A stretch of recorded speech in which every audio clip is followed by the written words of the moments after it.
Hi friends, இது வந்து Friday morning எடுத்த விலாக். இது பாப்பாவை கூட்டிகிட்டு போய் ஸ்கூலில் விட்டுட்டு அப்படி பாப்பாவை விட்டுட்டதுக்கப்புறம் அப்படியே போயிட்டு நெக்ஸ்ட்டு ஸ்டாப்பிங் இருக்குது. அங்கே வந்துட்டு மீன் வாங்கிட்டு சரி அப்படியே வீட்டுக்கு போயிடலான்ட்டு சீக்கிரமாக போயிட்டுருந்தேன்.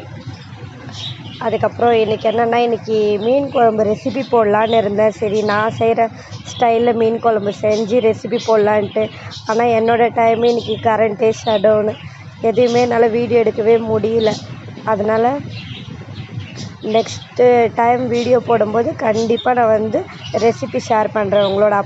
ஏன்னா வந்து இன்றைக்கி டைமே இல்லை, கரண்ட் இல்லைன்றது ஒரு பக்கம். அதுக்கப்புறம் பார்த்தா பாப்பாவுக்கு 12:45 லன்ச் எடுத்துகிட்டு போகணும். சீக்கிரம் வந்துட்டு சாப்பாடு, மீன் குழம்பு, அதுக்கப்புறம் மீன் வறுத்த மீன். பாப்பா வந்து அவங்களும் பாப்பாவுக்கு மட்டும் மீன் குழம்பு, ஏன்னா நான் மீன் குழம்பு சாப்பிட மாட்டேன். எனக்கு மட்டும் நான் தயிர் வாங்கி வச்சுக்கிட்டேன் ஃப்ரெண்ட்ஸ். சரி ஃப்ரெண்ட்ஸ், இந்த வீடியோ பிடிச்சிருந்தா கண்டிப்பாக லைக் பண்ணுங்கள், சப்ஸ்கிரைப் பண்ணுங்கள். அடுத்த வீடியோ